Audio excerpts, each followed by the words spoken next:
Morning guys, meron pala tayong isang crayfish na nawala yung kanyang dalawang sipit. Yan, hindi ko alam kung paano nangyari ito. So ihihiwalay natin siya kasi sayang baka mabuhi. So mga almost 6 inches na yan.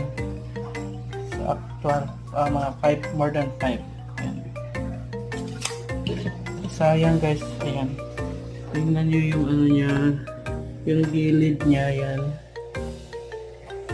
Parang na-attack siya, buti na lang hindi napuruhan. Kawawa naman. Pero re-regenerate naman to. So, si-separate muna natin siya, antayin natin siya mag-regenerate. Kasi kawawa.